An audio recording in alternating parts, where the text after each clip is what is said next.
Episode 177 is about to come to you, my friends, of Coming Up Next. But before I get into my interview with Grammy Award-winning music writer and producer Sam Barsh, are you subscribed to Coming Up Next, the podcast? It's really, it's so simple to do, and it's going to streamline your listening experience. Just head to comingupnext.com.au where you're going to find links to whichever platform you listen to it on. Hit subscribe, maybe leave a rating, and then I'm going to bring the episodes to you each and every week, like this week's interview, which I'm going to bring to you right now. The truth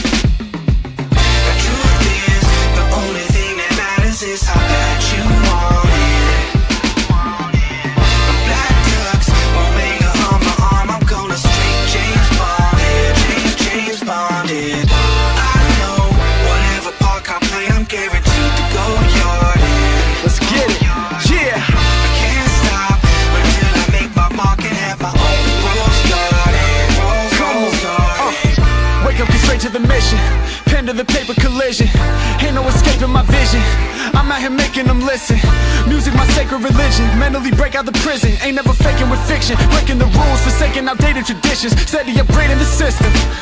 Competition, yeah, they mad at us. 10,000 hours just added up. I guess y'all don't want it bad enough. Doing this for the art form. If the money come, then it's secondary. Even if I never see a penny, I'ma know this shit was legendary. Trust me, I've been really trying to dominate.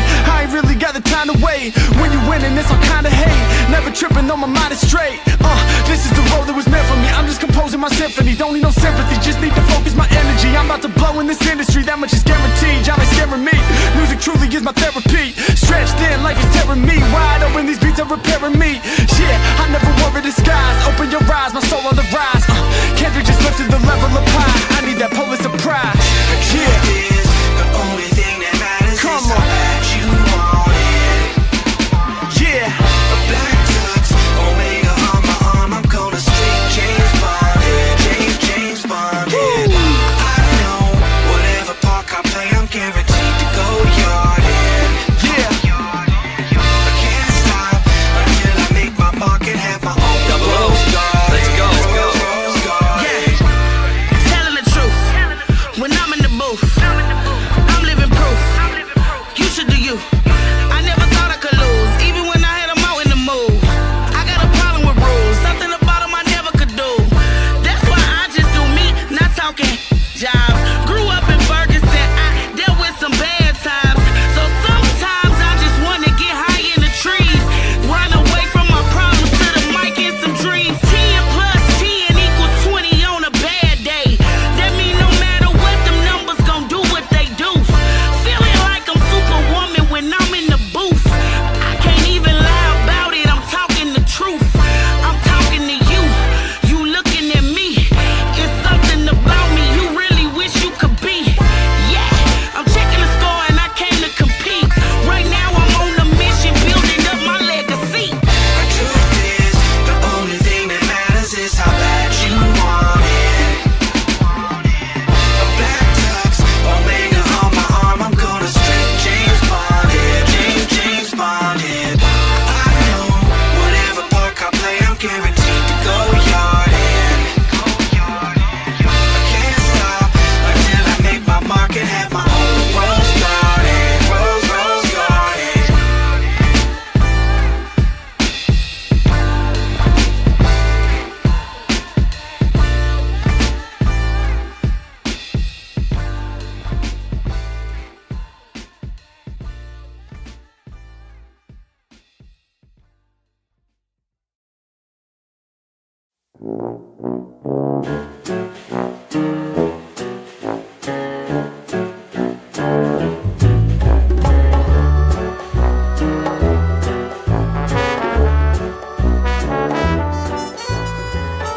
Hey friends, it's another episode of Coming Up Next, which can only mean one thing.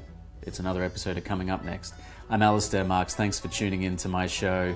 This is the weekly podcast ramble about how creatives, or with creatives who've created a life of their own design, speaking with people from all over the world. I'm still in Melbourne, it's a lovely summer's afternoon, and I really wanted to say thank you to my guest from last week, to Michelle Law, who came on the show. Michelle has an amazing story of her career as a writer, She's got some fantastic projects coming up, and if you haven't listened to it, you can find it at comingupnext.com.au, along with the back catalogue of podcast rambles. I've got some very exciting prospects coming my way for the year 2019, but I'm going to keep that under wraps until there's actually something to tell you about. But suffice to say, there's always an exciting kind of evolution as we get to the end of the year and start to plan for the next year. Sam Barsh is my guest this week. Sam is a music writer, producer, and player. You may know a few of the people he's collaborated with, namely Aloe Blacc and Kendrick Lamar, just to name a few. He played keyboard on Kendrick Lamar's song I, which received a Grammy for Best Rap Performance and Best Rap Song. He also played keys on the song Institutionalized, which was on Grammy Award-winning album To Pimp a Butterfly. He's performed with Bobby McFerrin, Boyz II Men, Fred Wesley, Avishai Cohen, Bruno Mars, Debbie Friedman, Gene Simmons. The list is just kind of Tom Jones, Ledisi. This guy, if you want to talk about being prolific, this guy kind of sums it up in a sense. He's got this new project coming up, which is an album based on the life of Ruth Bader Ginsburg in the US Supreme Court. We get into that. The song you heard at the head was called Rose Garden, and it features Harry Mack, Ms. 007, and Van Eyck. And at the end of the show, I'm going to play another tune called 3/5, which features Mike Holden. You can find lots of Sam's work online on the various channels. Anyway, we get into some pretty deep technical and financial stuff, actually, about what it's like to kind of forge a career as a songwriter in today's day and age, in the age of streaming. We also talk about the usual philosophical musings, ramblings, etc. And we're going to talk about it right now. Episode 177 of Coming Up Next with Sam Barsh.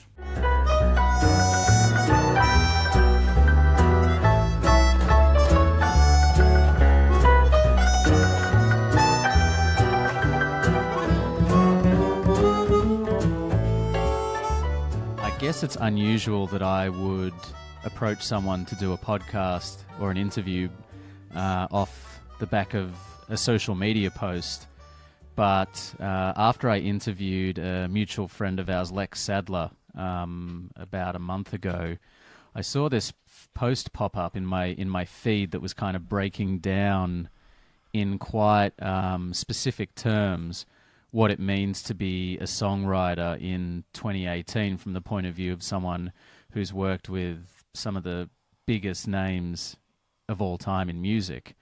So I was very interested to speak with you and to kind of, I guess, get your point of view about how the music industry and specifically the kind of songwriting industry has changed over the course of your career.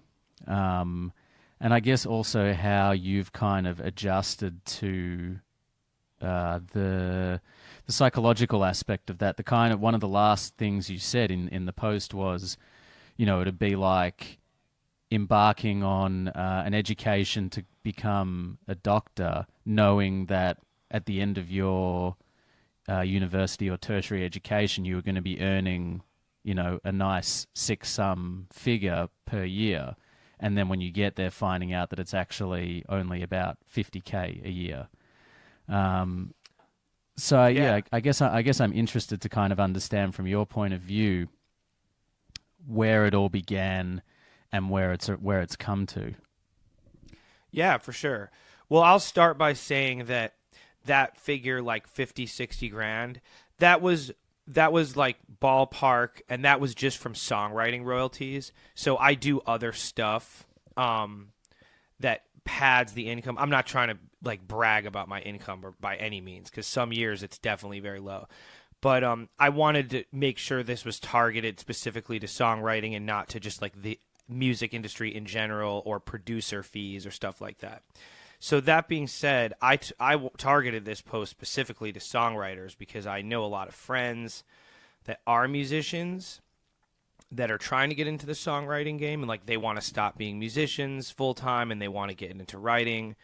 Or I know a number of young songwriters that maybe are on their first publishing deal or are looking for a deal. And producers too that really just have zero clue about the end result. Excuse me. A lot of people think that you write a hit and you can retire. You can write one smash and you can retire. Or you write one smash, you're going to buy a house. And I got a bit fed up with people that on our scene, because we're all a community, you know. The people that I work closest with know what's up, but like I work with a lot of people that don't, and we're, as a community of songwriters who generally are supportive of each other, a lot of times we don't share information. And I was like, you know what? Screw it. I'm not really afraid of, pushing boundaries a little bit. I take like joy in seeing people that challenge norms. So I was like, you know what? I'm going to do this, and I have no clue what's going to happen, but I've had this conversation with people privately a bunch, and they're shocked, and I'm like, people shouldn't be shocked, and people should go into it knowing that. You should still write if you love it. I mean, I'm really not even complaining, because I do this because I chose the path, and I've just learned as I've gone along where the money comes from, what stuff to focus on, you know, and that you don't always care about the money. You want to just make the best records you can, because they can work for you in other ways in terms of reputation and having other people want to hire you to do a similar thing. And also they just speak like, as a real artist, I mean, I take a lot of pride in the work that I've done, even if I haven't made a lot of money on it. But yes, that being said, so historically, when I started doing songwriting, you know, devoting a significant part of my time to songwriting was about the early 2000s to like 2004, I guess. And I was on the road at the time with Avishai Cohen, who's an amazing bassist and band leader. So I was doing full-time jazz playing. And, you know, when I started getting into the songwriting thing, after I stopped being on the road with him, I had a production partner, Curtis Watts, still like a brother to me, though we're on opposite coasts now. But so, you know, Curtis and I were just doing the songwriting thing and production super hard. All of my free time was devoted to that. And at the time, if you got, a song, even just on an album, a hit album, you could make a lot of money. Because say like, 50 Cent's album came out, his two albums came out around that time, and the first one sold 10 million physical copies. The other one sold 5 million just in the US. So, from that, it didn't have to be on the radio. Just from getting mechanical royalties, you could make good money, and if you had, relating that back to me, I've had a couple hit singles that I co-wrote, but I've had a ton of album cuts on records that were like number one on the Billboard 200 or like top 5. I've had a lot that are on like the top 5 of the urban charts on Billboard, which essentially means that years ago, a chart position like that would be going platinum most likely, and be from physical sales. And even after the physical sale era was winding down and converting to online, you'd still get paid a good mechanical royalty rate for stuff that people bought as a download. It still counted as a sale. I mean, I didn't investigate all of the exact specifics, but it was either the same rate or a tiny bit less for, buying an album online versus buying a physical CD. And I know labels would structure different stuff differently when you look at your contracts. And to clarify for the listeners, a mechanical royalty is a royalty for a songwriter on a sale of the music. And those also those are now also the royalties that you get paid via streaming, because it's essentially replacing a sale. Streaming, on-demand streaming, I should say.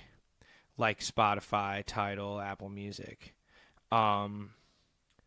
Because other online radio falls under radio, which is collected by your performance rights organization, with BMI or ASCAP, and so is commercial radio, and so is stuff that's just played in public. But an on-demand stream is considered essentially a sale, except that the rate for a stream, or for even, hundreds or thousands of streams, is just much less than a physical sale royalty. I mean, it would be significantly less, right? Yeah, definitely. But I mean, so like the RIAA considers 150 million streams of a song to be platinum and 75 million streams to be gold. But if you think about it, just the basic math, and I'm just going to use like approximate stuff because I just want to say that in case there's like slight differences in the total specifics. I'm just going to use the approximates. So a mechanical royalty for a sale is 9.1 cents per song. This is a physical sale. A physical sale, right. Exactly. So say if you were on an album, there was a hit for the album, but for a long period of time, people didn't really buy singles that much. In the CDs era, there was a hit on the CD, you would just buy the CD. So any song on there is getting paid that 9 cents a song. Of course, you divide that by the amount of people that wrote it. So say we do the math, and 150 million streams is equivalent to 1 million sales. So we'll use a platinum song as a benchmark for this. So say you sell 1 million copies of a song. That will net you $91,000. 9.1 times a million. 9.1 cents, so it's 0.091 of a dollar. Anyway, it's $91,000.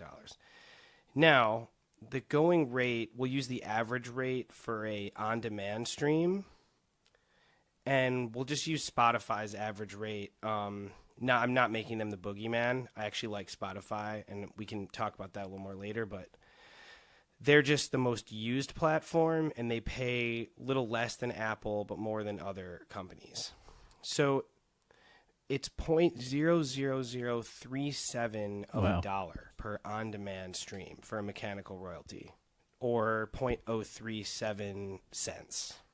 So 150 million streams, a platinum song would net you $55,000. Now, that's the entire songs. Remember that. So nowadays, one of the biggest differences from, especially 60s and 70s to now is that there's a lot of writers on songs. An average hit record has probably 3 to 6 writers on it. You can check the credits. You can check the Billboard Hot 100. It's not that hard to see. Some of them are so crammed with names of the writers that they're barely legible. You need a magnifying glass.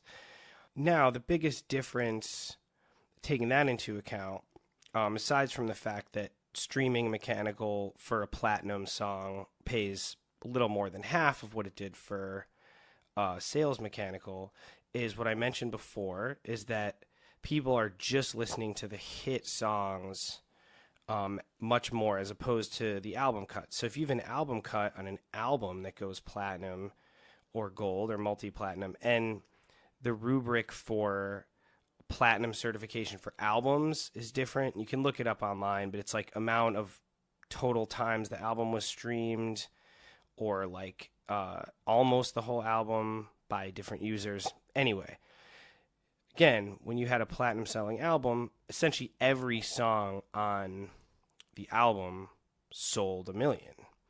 Whereas now album cuts on platinum albums, or albums with like a huge hit, you might have a hit song that streams 300 million, 500 million times, and other songs on the album streamed 10 million, 12 million. And so then you're talking about not very much money at all, especially when you're splitting it by a bunch of writers. And the myth that you write a hit song and retire, or you write a song on a hit album and retire, that is just that. It's almost in every case now a myth, and it goes to catalog stuff as well. There's people couple of people that I've talked to personally who've written hits in the past said their royalty stream went down about 70% into the streaming era. So now people that were making, comfortable 6 figures a year of residuals off of hits they wrote or off of total catalog now are making a lot less money. And maybe they thought they could retire on that money, but now it's different. And it's because, catalog records, catalog means stuff that's not new, used to still sell a good amount. Thousands, tens of thousands, 100,000 copies a year, depending on how popular it was. And the song was re-recorded a bunch on compilations. And you're also talking about worldwide, so it's a lot of people. And that's one of the things I wanted to dispel. One of the myths I wanted to dispel the most is that people think you write one hit, you're set. And that is not true today, except in the top 1%. And even then, you have to have a good percentage of that song, and you really likely have to have multiple hit songs. And it's also worth noting that commercial terrestrial radio is a must for earning money these days. That and licensing, because commercial radio still pays a good rate, and licensing music like to film and TV, that's really the best revenue stream. Yeah. I mean, you've worked with, like I said before, some of the biggest names in music today, collaborating with Aloe Blacc, Kendrick Lamar, Ladisi. I suppose, I guess to peel things back even a little bit further, you started out as a keyboard player when you were 4, is that right? Yes. I grew up in Chicago, and mainly grew up right outside in a town called Wilmette, Illinois. It's just north of the city. It's right next to Evanston, where Northwestern University is. So by the time I was in high school, I got really serious about piano when I was 16. Right. And I started playing a lot of gigs around town. Do you remember what the first time was, or the first time that you did play piano? Do you remember what that experience was like? I was 4, so I don't remember that well. We had a old piano in the house, and my mom asked me if I wanted to take lessons, and I said yes. I mean, I kind of remember my first teacher. She was not cool. She always compared me to the other kid who came before me who was older than me. I mean, that really bothered my parents. I don't really remember caring, but I stopped, started again, and then, I wasn't in love with it. I would just practice my half-hour a day. My mom and dad were definitely not trying to have me do a career in music. They just wanted me to be involved with something. But eventually I got very passionate about it. It just took a while. So that was around about the time you were sort of 16 and finishing off high school? So when I was in middle school, I got more into jazz band. I really fell in love with jazz. And then that just progressed in high school. And I went to a music camp at Northwestern University after my sophomore year of high school, and that's when I got really serious. I had a teacher named Mike Coker who had gone to my high school. And because I went to a very difficult high school. It was a public high school, but 4,000 kids, very competitive. 7 different towns sent their kids there. And it's just hard to get good grades there. So I was like, man, how did you survive New Trier and also find time to practice? And he gave me some stuff. He's like, I practiced during lunch periods because we had some practice rooms on the 4th floor of the arts part of the arts wing of the school. And he was just like, you'll find the time in times where you wouldn't be doing stuff. And he was also like, I didn't spend a ton of time doing homework. He's like, get good enough grades, but you don't have to break your ass to get straight A's. Because at that school, kids that got straight A's were either genius level IQ or just had no life. So that's when I really got serious. And I started practicing 3-4 hours a day my junior year, and then 5-6 hours a day my senior year. And I ended up going to college in New Jersey at a really good jazz program called William Patterson University. And a lot of good things started happening for me then. I got a full ride to college. I made it to the Grammy band, which is a national I was in the Grammy combo. It's like a national thing where they only pick like 35 kids or something. They pick a big band, a choir, and a combo of kids to go to the Grammys and work for 10 days and record. And it was a big deal. And I won another couple like competitions or like all-state stuff. And so that's kind of convinced my parents to let me go for it, that I was good enough to try to do music.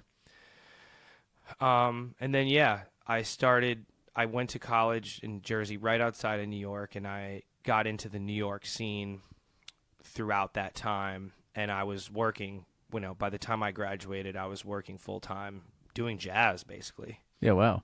Must be pretty, it's pretty incredible. I guess New York is kind of the place to do that, to really bed into a scene and start meeting people and start hustling and playing. Yeah. New York is the spot.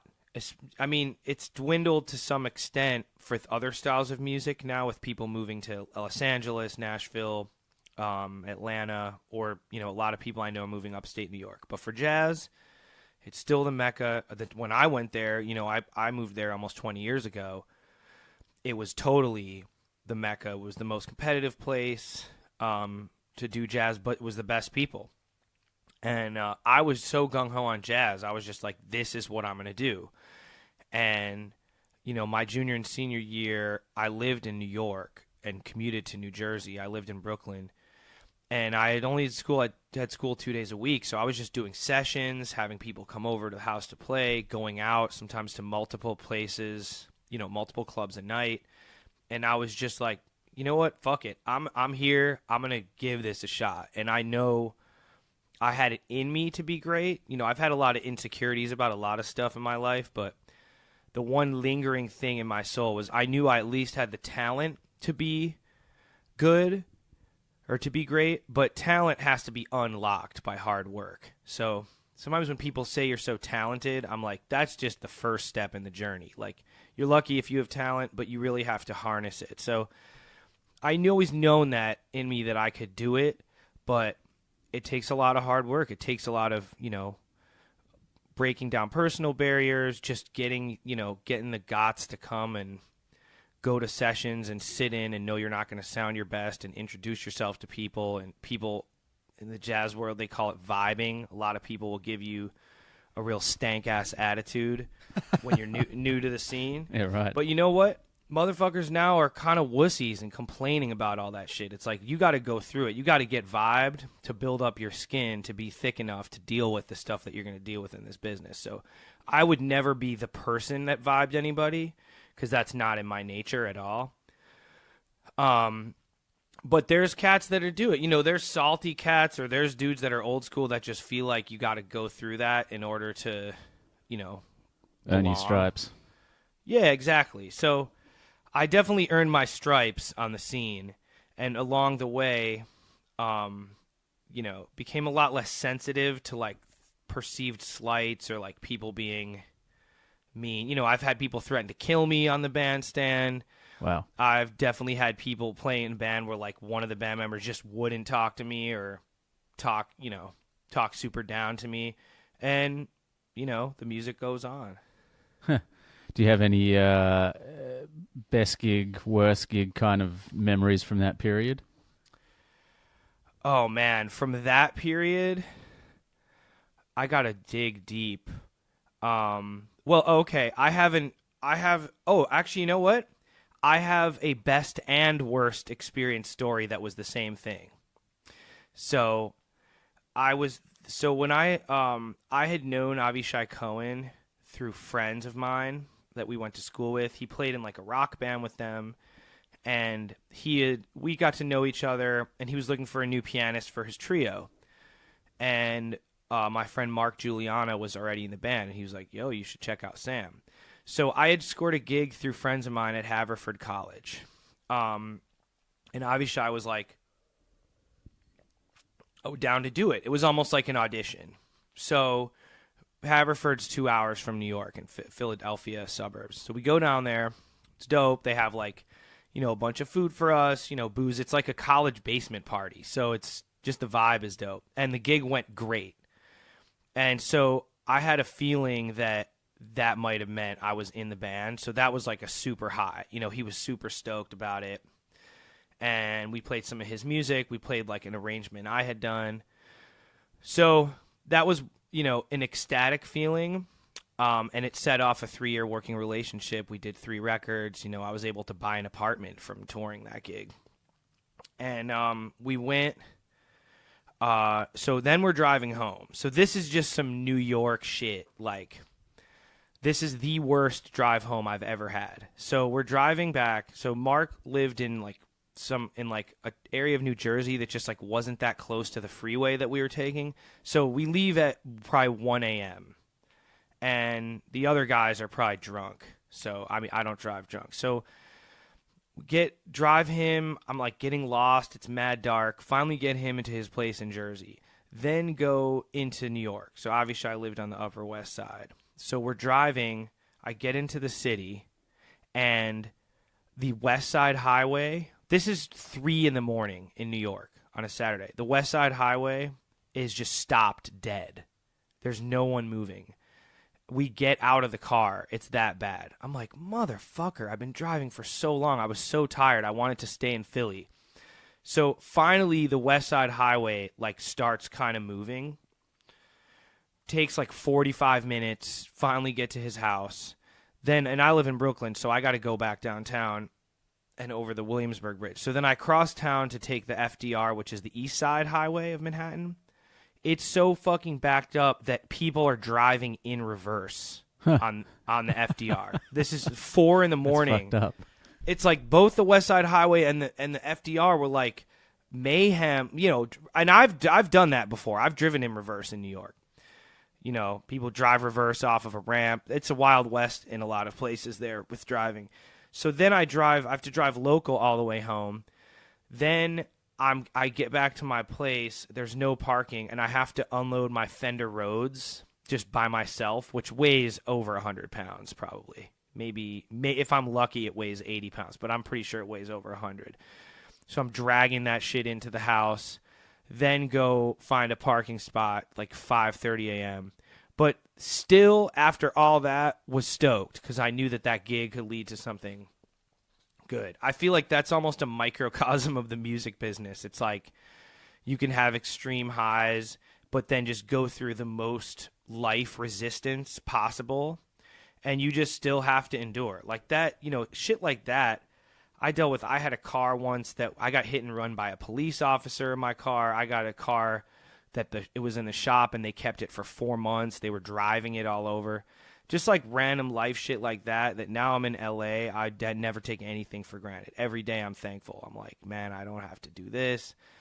And when I didn't have a car, you know, for years I was on the train till 3, 4 in the morning, taking 2, 3 trains with my equipment.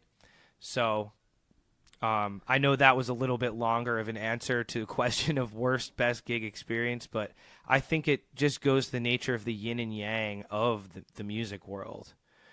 You can have one amazing experience coexisting with some really rough stuff. It definitely goes to illustrate that kind of the duality, and also I guess the way that you, like you say, you need to earn your stripes as well as develop that thick skin to exist in a creative industry and in an industry that does tend to eat a lot of people up and spit them out. Oh yeah. And that's always what I have in mind when I share stuff about the business. I want people to know what's up, and I want people, if they're going to do it, just to have that thick skin, because otherwise you're just going to be, you know, so sensitive, and you're going to just be like constantly in turmoil and probably get out of the business. Now, obviously, there's a lot of attrition. It's not for everybody. But whenever I share stuff, there's an underlying feeling of like, know what you're getting into. But you know what? As much as you could tell somebody anecdotes, you really don't develop that thick skin until you do it yourself. But one of my concepts actually within my career has been from early age, I want to learn as much from other people's mistakes as possible so I don't make those mistakes. I know I'm going to make a lot of my own mistakes and learn from them, but if you can learn from people that you know that are a little further along, that share knowledge, that who you trust, then you're going to be ahead of the game because you don't have to make every mistake yourself. Yeah, in theory, it's time saved, hopefully. Exactly. It's time saved and, maturity earned, because the more you learn how to listen and accept what people that you respect tell you, you're just going to advance faster, instead of being stubborn and eventually realizing that you've been holding yourself back. So while you were touring with Avishai, at what point did you start to, I guess, develop your songwriting voice? I know you mentioned that you did a composition that you played at that gig that you were speaking about before. At what point did you really start to develop that voice as a songwriter that's kind of led you to where you are now? Good question. I started out writing jazz songs. So initially, that was my first foray into writing. 15, 16, I started writing. And by I was 17 and 18, I was writing a lot. And my teacher was a very well-known jazz teacher in Chicago, Alan Swain. But he was also a guy that had figured out how to make money in music. He had run his own wedding band. He had a very successful piano school. So his thing was, you need to be practicing a bunch of stuff every day. Your playing needs to be at a super high level. He's like, but eventually you will want to make money. So, as a side note, he was talking about gigs when it was like the 50s and 60s in Chicago. He was making $100 on gigs, and people were still making $100 on gigs today. Wow. No inflation. No inflation. That's just another thing for people to know. Meanwhile, cost of living goes up. And, there's gigs that are paying less than that. I try not to do them. And I don't really do... I do know the value of myself, but still, sometimes you just take a local gig if you feel like doing it. It doesn't pay that much. And most guys playing local and girls playing local gigs, they're making that. So they're making what people were making in the 50s. So to keep it moving, Swain was always like, you need to be writing. And he's like, and your writing is really good. The melodies are really strong. So though I was writing more complicated jazz stuff, I always had in my head that people always remembered my jazz songs. And jazz musicians really aren't that concerned a lot of times with melodic stuff. They like into, if it's got cool changes or complicated. But the fact that like people I worked with would be singing my songs, talking about my songs, I was like, okay, I know in my head that I'll stick with this. So as my interests shifted to being more into pop music, and I really got into it via the hip-hop and urban music world, the stuff that was going on around that time. The Neptunes were hot and producing a lot of stuff with interesting changes. Justin Timberlake's first album came out. Some of the 50 Cent stuff, Jay-Z, the Black Album, Beyonce's first album, A. Marie. So those artists were like doing stuff where there was cool chord changes, and the beats were great. So I started, after having years of just listening to jazz, I started getting into it and was like, okay. And so that was 2003, 2004. So I bought a sequencing keyboard and started producing very basic tracks. And that's when I started really writing more pop stuff. I had a partnership with Sarah Versprill, who's now of the band Pure Bathing Culture. And we had a project where we co-wrote everything.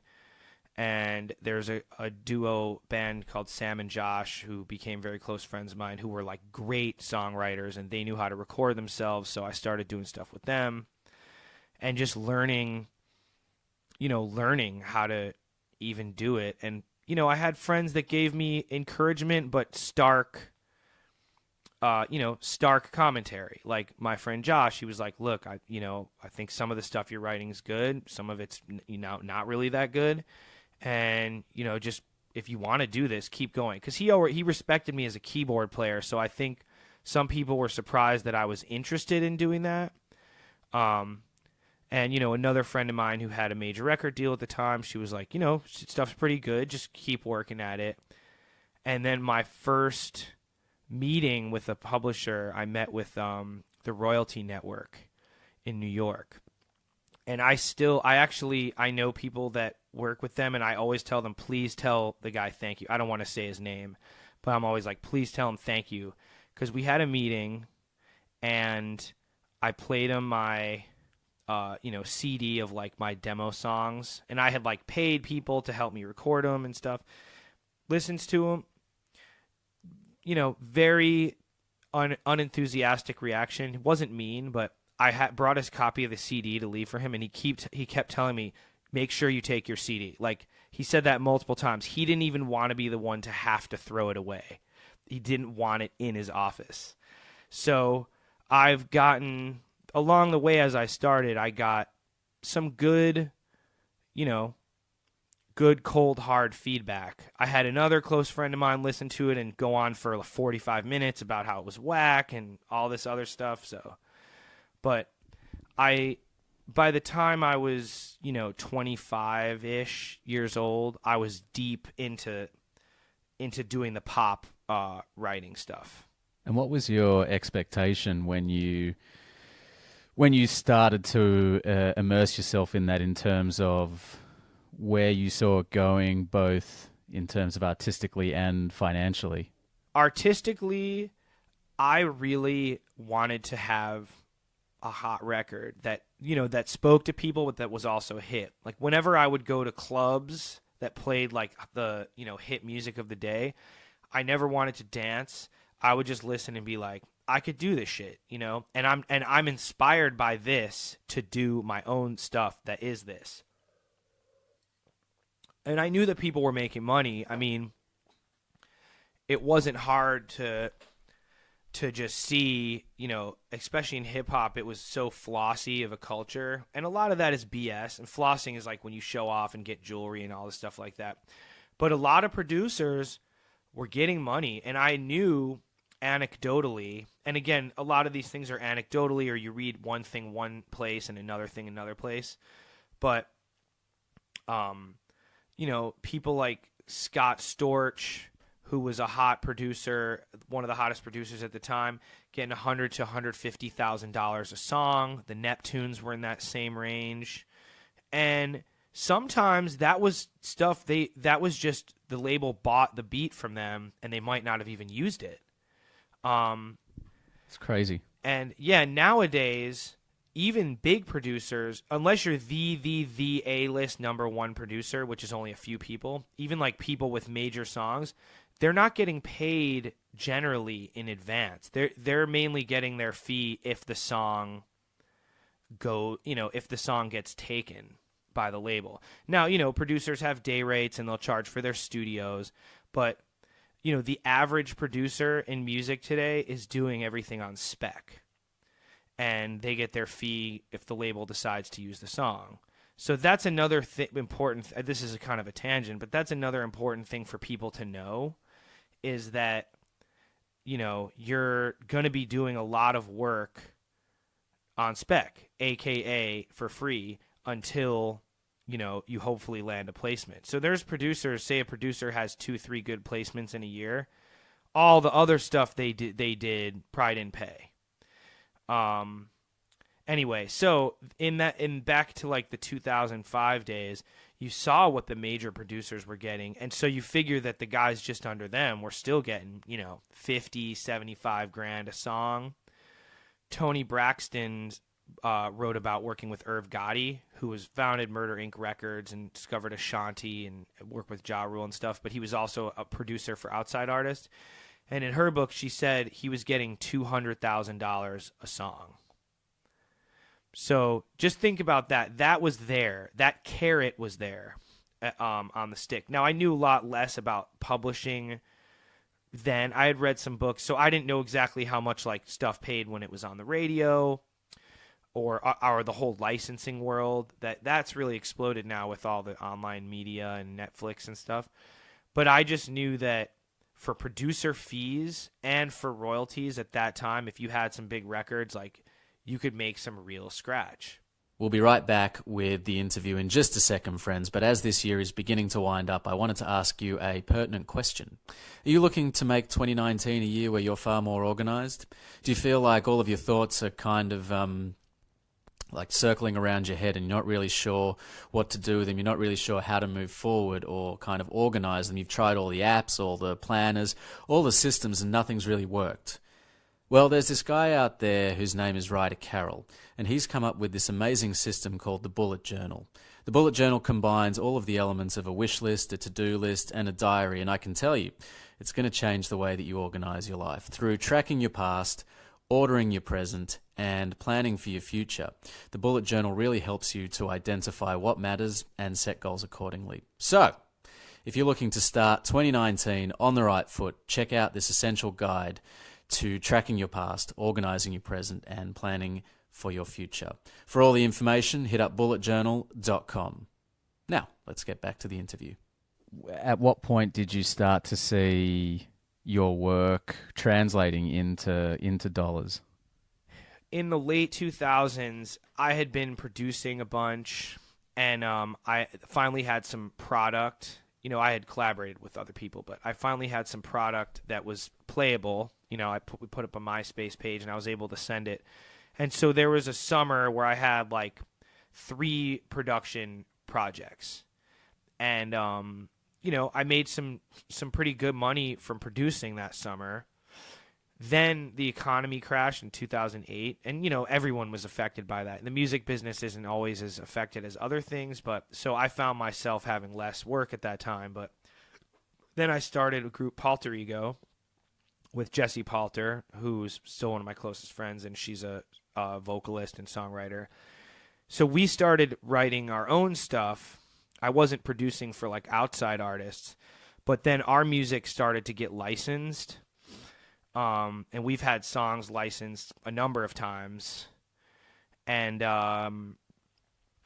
then, so that was like my first like significant publishing money that I would get from like BMI. And by significant, I mean, you know, a few $100 here, you know, quarterly, depending on what we had, you know, if we had gotten good placements. And, you know, we had like commercials. We had a national commercial for, you know, a couple years. We had stuff on the radio, not our song playing on the radio, but like in radio commercials, stuff like that.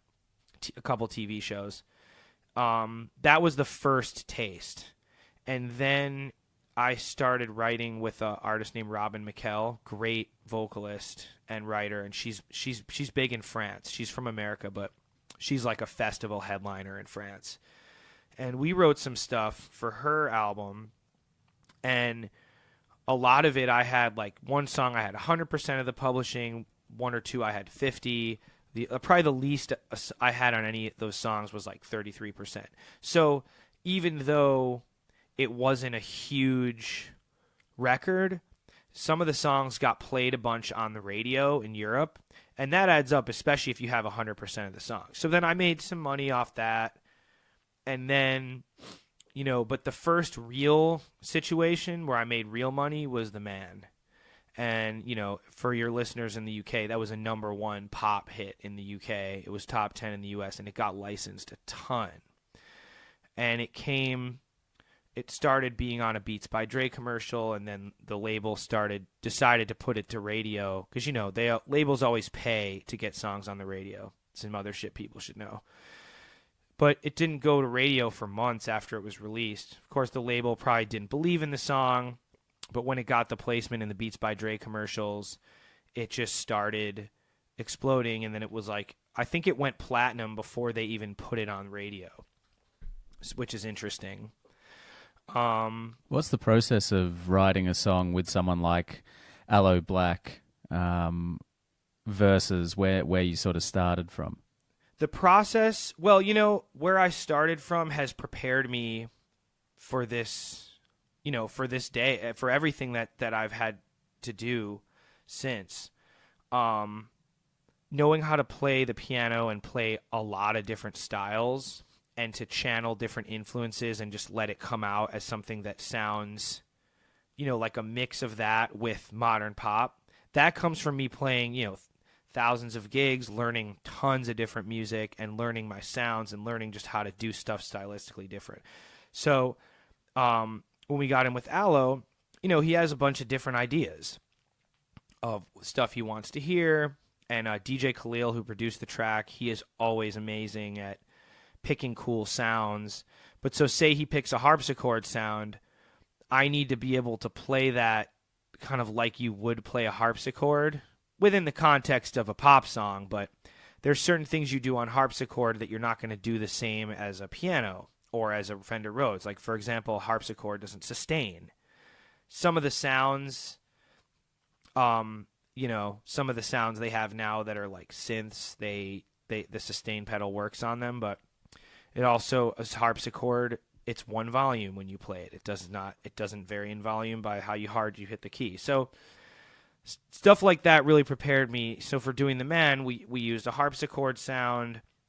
You know, we did a bunch of stuff. And also I'm very thematic with my chord progressions. Like there's always a melody behind what I do, even if I'm just writing a very simple progression. Like the top note of the progression or a little melody I have on top guides how I write. And so the intro to The Man, and really a recurring theme of the music under the hook of the song, it's that melody. And that was there's actually, I remember listening back to a recording of how we started. It's me and Daniel Seif, who was doing bass and guitar, and we're like futzing around, and we like get to this point where it's the dun dun dun dun dun dun dun dun dun dun. It was cool to go back and listen to that. It was very like, you know, from scratch, just like noodling until we caught something.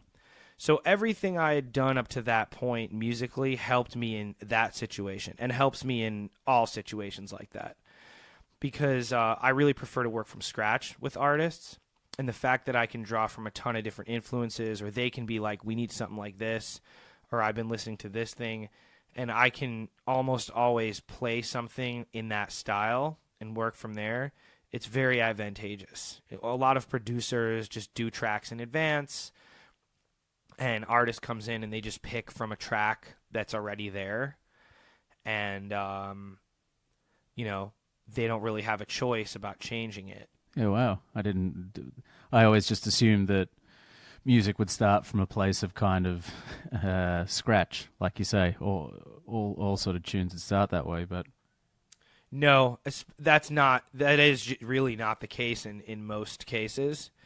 It can be great to do stuff that way if the artist gets inspired, but I mean, music starts from scratch at some point, but in terms of songwriting sessions or sessions with artists and songwriters, yeah, a lot of the time it's pre-made tracks. Right. So is it a similar process when you're working with Kendrick Lamar and Macy Gray, people like that, as it was with Aloe Blacc? Yeah, so Kendrick was two different ways, I would say. The first, I had done a track, so I worked on two songs with him. One was Institutionalized, and both were produced by Rocky, who's a dope producer, a good friend of mine.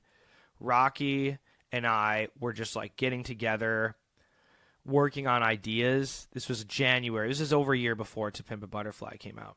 And I just started jamming on the keys, and probably the first thing that I started playing was the chord progression for Institutionalized, and it has that little melody in there. And, you know, Rocky was like, that's dope. And then, you know, a month or two later, he played me the beat he made out of it. You know, he arranged it, and it was weird, but it was cool. And he said Kendrick loved it. And so that was done and then played for Kendrick. So we did do a session where everyone was in the room where we recorded like the clarinet and the strings. But that was an example of like sending somebody a beat and then them liking it. But when we did that was totally from scratch in the room. Kendrick had called us in, you know, via Rocky. He organized, you know, a band of people to come in. And Kendrick sat us down. He's like, yo, people have been, you know, trying to do this like mixing live shit, live like real funk musicianship with hip hop. He's like, that's what we're going to be doing. Like, he had a real vision. And so we spent 6 days first trying to write something in the style of That Lady by the Isley Brothers. And then we ended up having to come back, and Kendrick was like, look, we just need to redo That Lady. It's too much of what I'm hearing. Out of that, we did about 21 other original ideas. None of them made the album, but so it was a combination of both with Kendrick. With Macy, it's mostly been from scratch, or I'll work with my good friend Royal Z, who's a producer who's worked with Macy for years. Usually we come up with ideas. I'll just do like some chord progressions and lay a few parts, and then he's the guy that likes to take his time and really craft a dope-ass track. Or he'll just write with songwriters just to a chord progression, and then he'll go back and produce it later. So probably, I don't remember everything. Probably Macy was like mostly from scratch, but there might have been a time where like Z arranged something that we did, played it for her, they wrote it together, and then he produced around it. So it is a mix depending on if I'm working with another producer or if I'm working on myself, like by myself. DJ Khalil loves to do shit from scratch. That being said, he also has a crazy amount of amazing beats lying around. But he's really into doing stuff from scratch. Other producers I know maybe are, maybe aren't. It's and I love doing stuff from scratch when I'm producing or co-producing. I prefer it because for two reasons. One, because you can catch a moment while you're all in the room starting something creatively that can feel really special, as opposed to writing to a track that you can sometimes get a special feeling from that, but I get more of a special feeling from creating from scratch and feeling everyone's energy.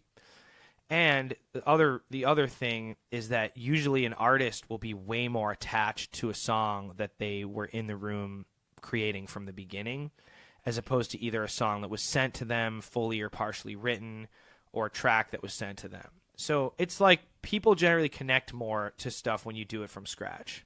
And you've got this new album that you've just been putting together that's based on the life of Ruth Bader Ginsburg and about the U.S. Supreme Court.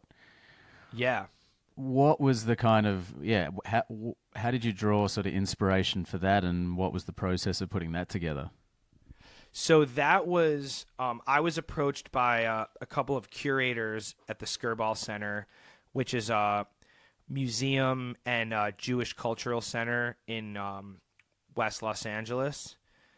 It's right off the 405 freeway in this like little inlet of land. So I don't even know what neighborhood to call it. It might be Bel Air. It might be, West LA, whatever. I went to a Muppet exhibition there earlier this year. Oh yeah, they had the Jim Henson thing. Henson Exactly. thing, yeah. She said they told me it was crazy popular. I didn't make it to that one. I've gone to their last few exhibits there. So anyway, Skirball approached me. They're like, it was right after the election of Donald Trump.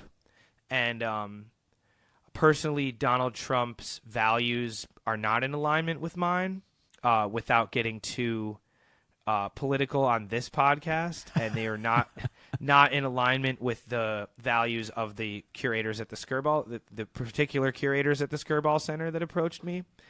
And kind of in light of that and a lot of sense of crisis involving the Supreme Court for people that do prefer a progressive Supreme Court, they were like, we have this exhibit planned on based on the book The Notorious RBG and the Life and Times of Ruth Bader Ginsburg, and would you be down to do music specifically for the exhibit?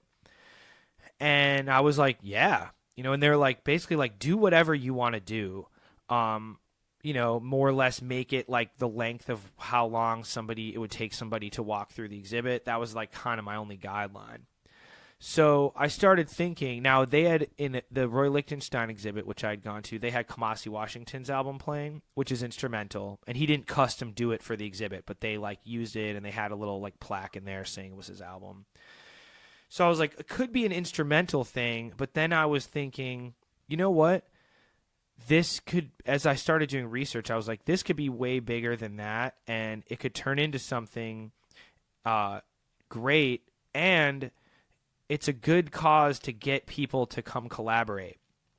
So, because my thought is, I'm, as much as I'm an even, like, I don't judge people by their status in life type of person. The reality of the music business is you have a pecking order based on how people perceive you, what you've done, whether people respect you as more of a musician or a musician writer or as a producer, or you've had multiple hits, or like the what have you done for me lately thing. So I know where I'm at, and I'm cool with, I'm aiming to move as high as I can go.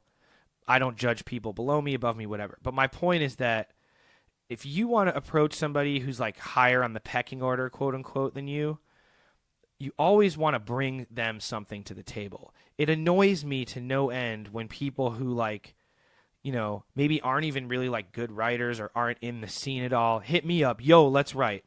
Cool. Do you have a project to write for? No. Let's just make some money. Yeah, let's do, basically hook me up with your shit. Which was also another reason I put up that post, because I'm like, you might be scrounging on me to throw you some opportunities, but you ain't going to make any money I'm doing 99% of it. But so I come at people that are, more established than me with something. If I want to work with them, I bring an opportunity, and then it's much more likely that they'll want to do it. And it also doesn't paint me as some sort of a sycophant social climber, which I never want anybody to think of me. So I approached some people that were some really established writers and artists, and I was like, I have this project. People I already had a relationship with. And I was like, I have this project. Would you be down? And most of them said, fuck yeah. And so I got Justin Tranter involved, who's like 2-time BMI Songwriter of the Year and a huge advocate for all types of marginalized communities. He's very involved with the LGBTQ community. I've done some shows with him for that. Anyway, so he signed a trans artist named Shia Diamond. Crazy story. And so Shia did a song that we all co-wrote, Justin, Dan Crean, and Shia and I. Aloe did a song. Amber Liu, who's like a major K-pop star, but she's American, so she's like branching back into doing American stuff. She did a song. Harry Mack, who's blowing up as a rapper, did a song. There's a bunch of great people involved. And as it progressed, I was like, is it going to be 6 songs, 7? And then as it just grew, I was like, you know what? I have more ideas for this. And in a couple cases, I did songs, like just did a writing session for a song for whatever purpose. And then I was like, this could be good for this project. So it expanded to being 11 songs. And at that point, I was like, you know what? There's a lot of great people involved. And the message is I feel is excellent. It's not preachy. It's not super, it's not like corny. That was a huge goal of mine. If you do an album with a message like that, you want to make sure it's not like literal always, and you want to make sure that it's still good music and not a bunch of complaining or like just talking about Ruth Bader Ginsburg literally. So it was a couple of things mention her name, but basically it's inspired by her life, what she stands for, and other issues, constitutional issues in America. So as it got completed, I was like, you know what? This deserves a bigger life than just being in a museum. And so then I decided, I talked, with the people I collaborated with. So now we're going to do a fundraising campaign to do a proper publicity campaign. And we're going to release the album on vinyl, and we're going to, really go for it. And the nice thing is there's a couple of artists on there, aside from the established ones, that are really starting to break now. Like Amber Liu just did her first successful U.S. tour as a headliner, sold out everything. Harry Mack is about to release his album. Christine Gordon, one of the feature vocalists, has a top 15 dance hit in the UK now. So like and then of course the relevance of the Supreme Court now with the whole Kavanaugh hearing debacle and Ruth Bader Ginsburg being old and having just broke, or fell and injured herself but came back to work. There's just a lot of that stuff in people's minds and converging stuff that I would never have planned that way. I didn't know 2 years ago the whole attention the Supreme Court would be getting, or that these artists were going to be really coming into their own. So I feel like excited to release it, and I feel a responsibility to all the collaborators to give their contributions a shot to get noticed. And also I want to mention that almost everybody on the record recorded themselves and sent me the files. It was real collaboration countrywide, and I'm a huge advocate for anybody who's an artist or a songwriter to learn how to record yourself, because it'll just give you so many more opportunities. If I had to record all the songs in my studio, it would have taken me just way more time, and a lot of times I worked on this project at midnight after I had done a full day of other work in the studio, various sessions. And so extra props to the people, the artists who recorded themselves, because it made it really a true collaboration, and it helped this project actually exist. Yeah, I think as an artist, probably in any discipline, the more, I don't want to say autonomous you can be, but I think the more that you can, the more kind of hurdles or barriers you can remove from being able to collaborate with people, i.e. being able to record yourself or being able to write or whatever it is, the more chance you have of being able to find success. 100%. That's something I also always advocate. I'm a person, just from my training, I can do a lot of different stuff in music. My training and the fact that I practiced a lot. I can play keyboard bass, so I can do a gig where I can be the bassist and the pianist. Get a lot of work doing that. I can I can play jazz. I can play straight up pop. I know how to program keyboard sounds. I know how to record. I know how to use Pro Tools, Ableton, and Logic. And I did a session a couple months ago where I had to use all of them in the session. I know how to use Melodyne well. I know how to produce and program drums, and I know how to play keys, and I know how to sing background vocals and produce vocals and write harmonies. So it's like I've developed a lot of skills that I use frequently, and this year is my 15-year anniversary of earning a full-time living as a musician. From the day I graduated college, I was doing it. But I put in the work, and I've always tried to attack my weaknesses. So I tell people, you should learn as many skills as you can. You'll be more valuable. Now, some people are just limited. I don't believe you should think you're limited, but some people are just not going to do certain stuff. They're just not going to, they're not going to learn how to record, or they're not going to become super versatile on an instrument. That's fine, but with whatever skill base that you have and that you feel you can improve upon, do it. It makes everyone's life easier.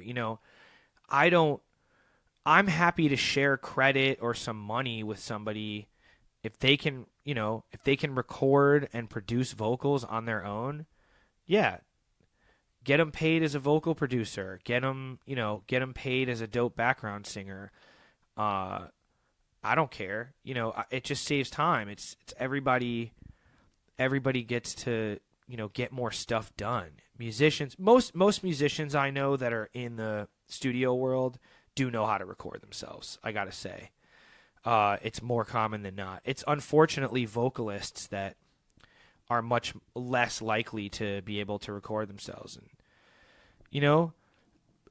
take power, have that power. Don't be beholden to others.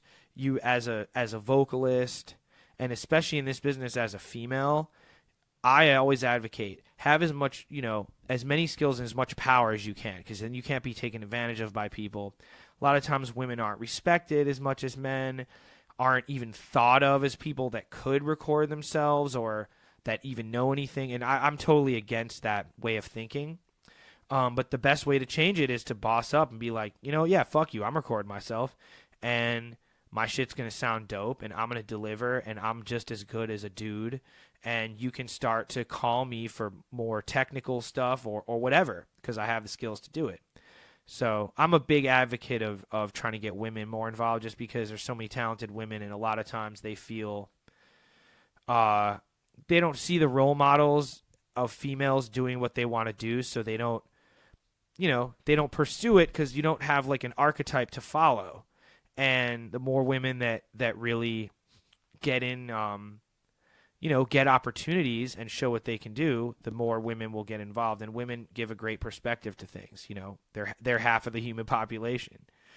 But that being said, a lot of women are trying to break down the barriers, and I try to support them as much as possible.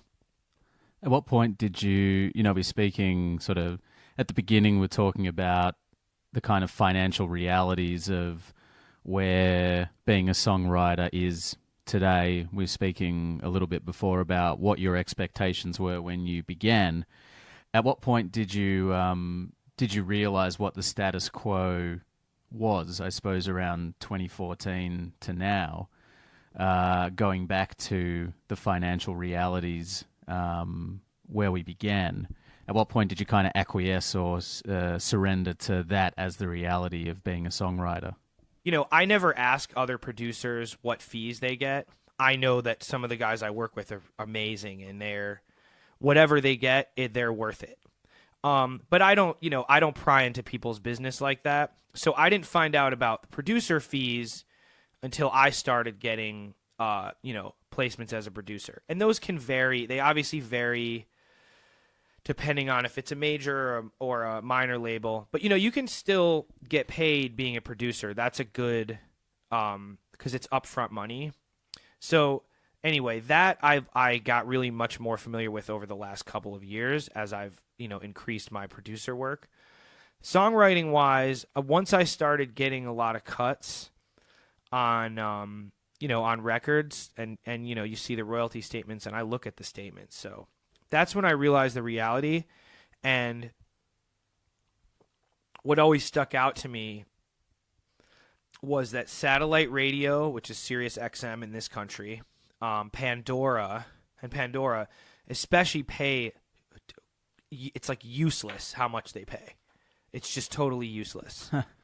In my opinion, I like the service. I like satellite radio. The quality sucks, but like my wife has it in her car. Like I like the concept, but I would not care if they just went away. They didn't even pay for pre-1972 recordings at all until the Music Modernization Act passed. Think about that. That means that their fucking 1970s station, their 1960s station, their 1950s station, and their 1940s station, well, part of the 1970s station, but for the first stations on the dial, they're not even paying anything for. Like, fuck that. Yeah, and their rates are terrible that they pay. Some of the interview shows are cool.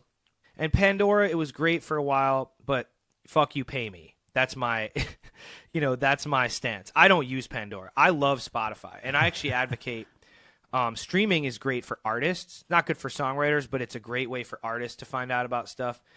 And I do want to say that Spotify, specifically because I've worked with them, they do a lot to help develop artists and expose artists. But the stance of them, from the people I know there, is like, look, we know we're going to have to pay more to publishers, but basically we're bound by law. The law sets the rates, so they don't have to pay more. No one's going to pay more for something than they legally have to. So in that way, you can understand that the streaming companies aren't the boogeyman. They're just they're just the landscape now. Anyway, yeah, when the statements started coming is when I started really feeling the realities, and also just reading articles. None of this information is secret. You see that Pharrell made, almost nothing on Happy. It was some, there was a figure. I don't want to quote it exactly. That's crazy. But he made a bunch of money, on like radio play and licensing, and probably it sold physical downloads because that was a few years ago and people still bought them. Lady Gaga has quotes, the same thing. People are making like less than $10,000 on like hundreds of millions of streams. And also, I did notice a change from 2013 on to today in just physical sales going down. Physical even just means buying the album digitally on iTunes or Amazon or whatever. The difference between 2013 when The Man came out and, even when Kendrick's album came out in 2015 where people were buying the physical copies versus today where most of it is streaming. It's a big difference. That's really one of the major differences in the streaming era is the physical sale royalty versus streaming. So that also became a stark reality to me. And, it'll continue to evolve. The rates are going to go up about 47%. So again, that means if you're going to get around 50 grand for a platinum streaming song, that'll go up to 75 grand. So it's not a life-changing difference, but it is a difference.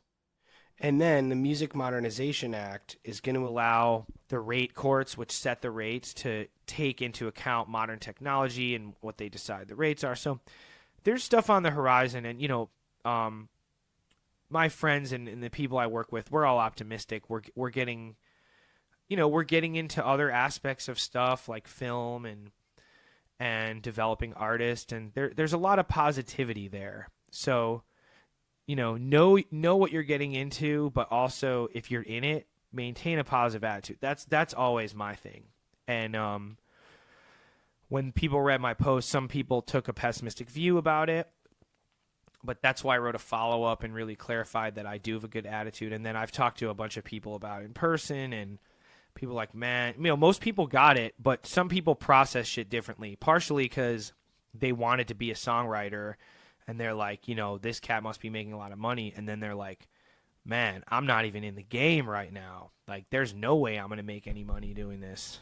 But, ultimately people processed it, and then you move on and you realize you're going to keep doing music because it's your path, or, you can bail. There's plenty of other people out here that's going to keep doing it. And so how, as someone who's played on multiple Grammy Award winning songs and albums, having, as I said, collaborated with these amazing artists, even some of the people that you've played with, down to Stevie Wonder, Tom Jones, Bruno Mars. How do you look at or define the success of your music in this day and age? Success is a funny thing.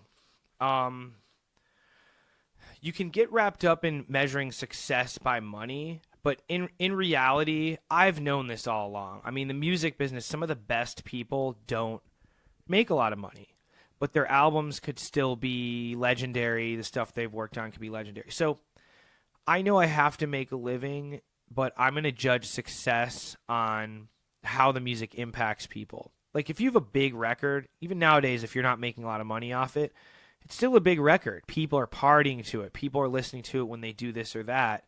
People are getting emotionally touched by stuff. As an artist, we do create for our own artistic expression, but as art intersects commerce, you do want some outside validation that your music is reaching people, and also that it can earn you a living. So I guess I measure success about being able to do it, being happy with what you're doing, and making music that is recognized as quality stuff that affects people. And then if you have to do other random stuff to make money, like, I also consider success in music doing stuff that serves a purpose for the greater world, whatever it is. So I donate my services to a number of charities, outreach to kids, also even just doing private events and stuff. Like, if you're playing at somebody's birthday or their wedding, like, that's a major thing to them. I've played at people's weddings and they hit me up. You're so amazing. That was the best version of this song ever. Now, was it the best version of that song ever? No. But for them, they were getting married. It was special. And if you can provide that to people, that's also success, I think, in life. Because as long as you open yourself up to that way of thinking, it's very rewarding. Now, a lot of people just judge success on money, and that can lead to some internal, I think, some cognitive dissonance, or it can just leave you vulnerable, so vulnerable to ups and downs of financial success, that it's not going to satisfy you overall. Now, you know, that being said, I want to make some cheese because that's what you have to do in life. You know, the bills don't stop. But I'm not going to measure it on just financial. And also because I can't control where stuff's at now. I can't control streaming rates. I can't control how the government sets the amount that we can get paid. All I can control is making dope music. Absolutely. Well, Sam, thank you so much for chatting with me and being so open, not only with me, but, you know, in social media terms and just in a broader sense with, I think, informing especially young or up-and-coming people about what the reality is of, you know, endeavoring for a life in music. Finish all of my conversations with the same question, which is, what makes you silly? Oh, man, I'm always making puns and stuff, and I'm always cracking jokes, but I know that a lot of them are terrible. So it's just about the, you know, the consistency. You find it's like writing songs, you find some good shit. But, yeah, that's silly. Sometimes I say shit that's just super silly. But it also, like, I don't take myself that seriously in that way. I take music seriously, but I think it just shows people that I'm willing to, like, be embarrassed. But as, like, one girl years ago that I, like, dated had said, Sam has no capacity to be embarrassed. So I have a small capacity, but not that much. So that's silly about me. I imagine something like that would have set you in good stead when you were beginning in New York and jumping up in all those sessions and stuff. Yeah, and I think I had the much stronger capacity to be embarrassed at that time, but part of just opening yourself up, throwing yourself into the fire, is you get toughened up to that. And, you know, you play for thousands of people, and you learn to be comfortable with that. It's like, and if you make a mistake on stage, you're just like, whatever, you just keep going. So that helps with that too. Awesome. Thank you so much, Sam. Thank you.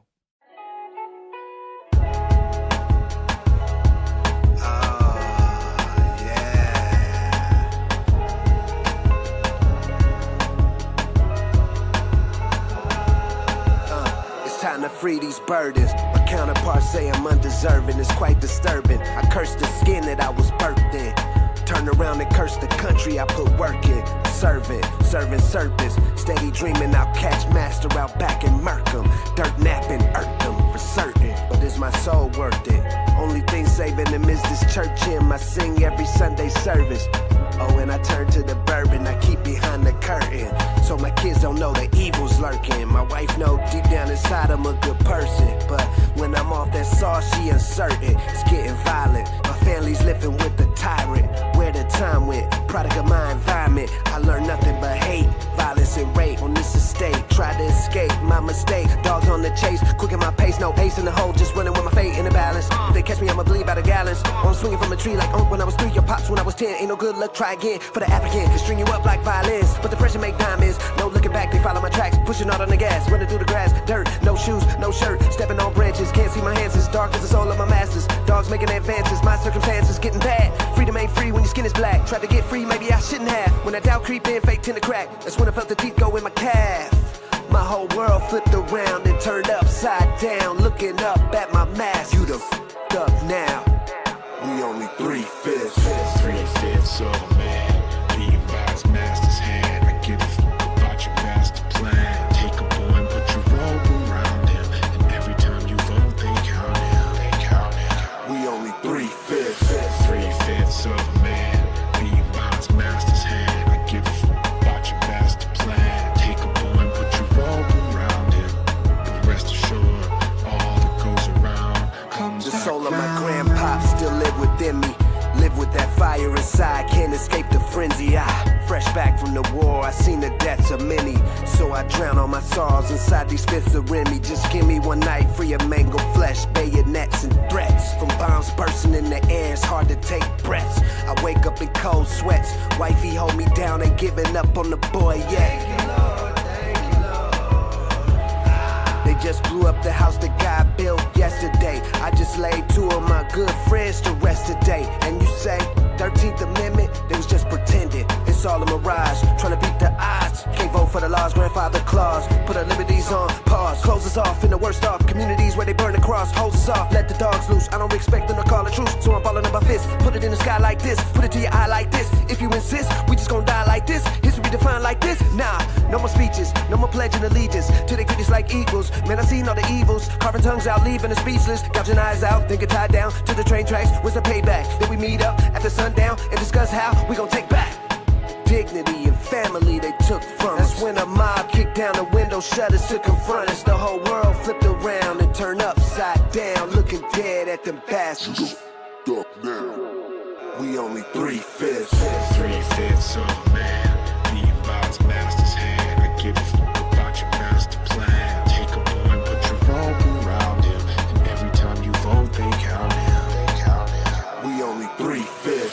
3/5 of a man, being by his master's hand. I give a fuck about your master plan. Take a boy and put your rope around him, but rest assured, all that goes around comes back round. I blacked out to awaken, holding the wooden plank and ghost by fire and smoke, choking from all the mayhem emerged. The voice of a young man beneath the rubble. I turned, discerned he must be in trouble. The structure above him flirting to crumble. I put my arm out, yeah, and pulled him out from the underworld into the heavens. We stumbled out of the burning building together and gradually gathering the folks. Not in my skin tone with a waiters. His mother stepped forward, once over her son praising God. The angels must have been working overtime that night, cause this lady just did the most courageous for the ages and embraced us. Never was 3/5.